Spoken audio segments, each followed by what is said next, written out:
Bonjour à tous et bienvenue sur Sonia Lead. Ici, on aide les managers à exceller dans leur rôle et à relever leurs défis avec confiance. Aujourd'hui, nous aborderons un sujet très important, l'élaboration d'un projet de service. Que vous veniez d'être promu au sein d'une même équipe ou que vous arriviez dans une nouvelle, ces conseils vous aideront à prendre un bon départ. Pourquoi un projet de service est essentiel? En tant que nouveau manager, vous devez comprendre les fondamentaux de l'élaboration d'un projet de service et pourquoi c'est un outil de pilotage de service indispensable. Ce processus ne se limite pas à poser des objectifs sur papier.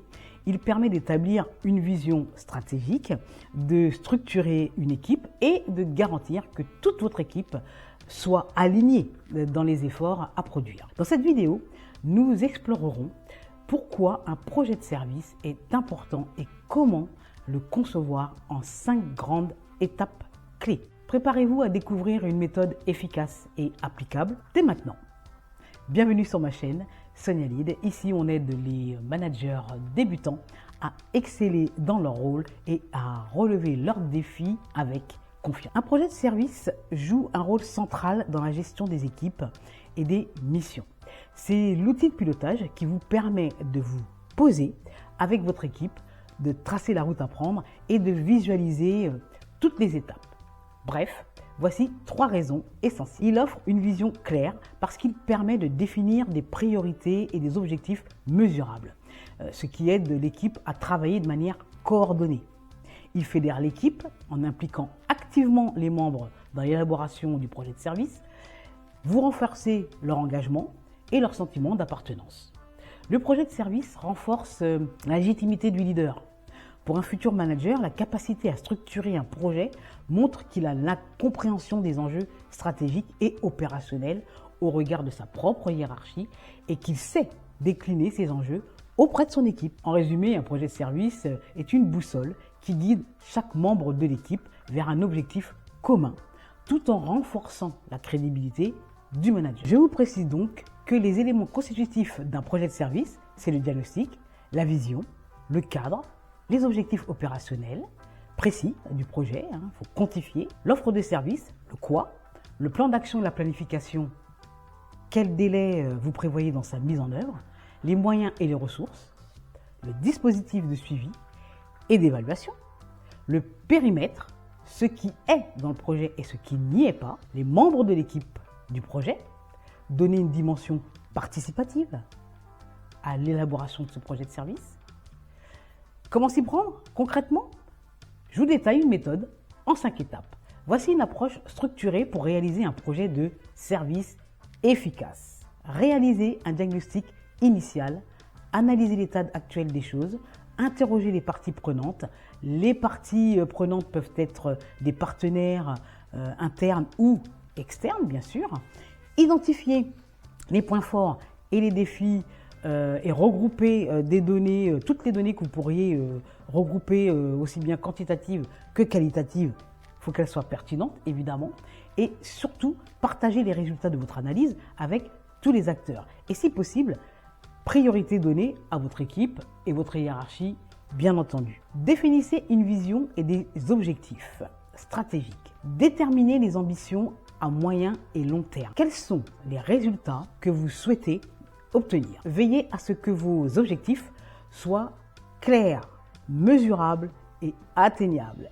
Évidemment, cohérents avec les résultats de l'analyse que vous avez fait et issus du diagnostic. Impliquez activement les membres de l'équipe. Un projet co-construit a plus de chances de succès et surtout être accepté par le plus grand nombre, évidemment. Organisez des sessions collaboratives pour échanger des idées. Priorisez les actions et définissez ensemble, avec votre équipe, les valeurs de votre projet. Structurez le projet de manière concis. Rédigez un document synthétique. Ce document doit comprendre une introduction avec la vision globale et le contexte, les objectifs stratégiques et leur justification. Il faut expliquer le pourquoi du comment. Une feuille de route claire avec les actions prioritaires, les indicateurs clés pour mesurer les progrès et l'efficacité des actions mises en œuvre. Par exemple, le taux de satisfaction des clients, truc très basique, ou des usagers. Le temps de traitement des dossiers ou de la production raccourci, le taux d'augmentation des ventes, le taux de diminution des retours clients, etc., etc. Tout ceci ne sont que des exemples qui doivent être en lien avec les constats et les objectifs que vous avez fixés tous ensemble. Assurer la communication et le suivi. Là encore, présenter le projet final de manière claire à l'équipe et aux parties prenantes. Les parties prenantes, je vous rappelle, ça peut être des partenaires, mais aussi bien votre propre hiérarchie. Ne l'oubliez pas. Puis, planifier des points de suivi. Ces points de suivi peuvent se faire en réunion de service pour communiquer sur l'avancée du projet dans sa globalité. Mais en amont de ces points collectifs, vous réaliserez évidemment des points individuels avec les membres que vous aurez désignés pour réaliser des missions, des actions spécifiques en lien avec ce projet de service. Mais rien ne vous empêche, bien sûr, de vérifier l'avancement des actions accolées au projet, ajuster les stratégies si nécessaire et collecter des retours d'expérience, aussi bien de vos partenaires que vos clients ou votre équipe, en présence de toute l'équipe. Il faut que tout le monde se sente impliqué et ce sentiment de responsabilité. Je pose juste là une alerte. Si vous devez vous rendre compte en réunion de service que le projet n'a pas avancé pour X ou Y raison, n'attrapez pas de coup de sang à cette occasion, à ce moment-là, c'est-à-dire en public. Tout ce que l'équipe va retenir, c'est la façon dont vous prenez la chose, mais ils ne vont certainement pas retenir qu'ils ont foiré dans les délais.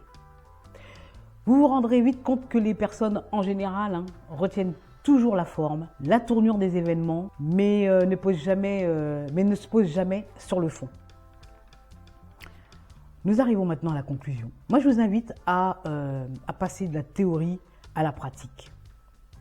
Un projet de service bien élaboré est un outil de pilotage précieux pour un futur manager ou même pour un manager déjà en place et qui n'aurait pas mis en place un projet de service.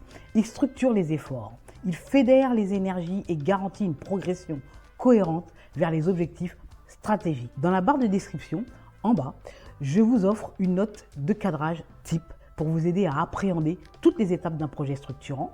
Vous verrez, je vous ai simplifié la tâche.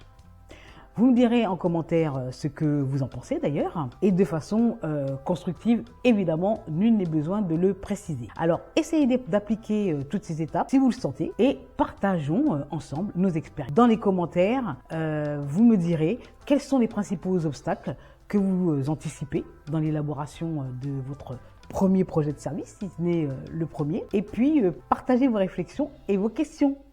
Ce sujet est une excellente opportunité pour échanger et apprendre ensemble. Surtout, n'oubliez pas de liker si vous avez apprécié cette vidéo, de vous abonner et d'activer la cloche pour ne rien manquer. À bientôt et je vous donne rendez-vous à la prochaine vidéo. N'oubliez pas d'aller sur mon site SoniaLead parce que vous avez d'autres outils managériaux qui vous attendent en lien avec le projet de service. Vous verrez, vous ne serez pas déçus, je vous ai mâché le travail. À bientôt. Et n'oubliez pas, vous n'êtes plus seul, parce que devenir manager, ça commence ici.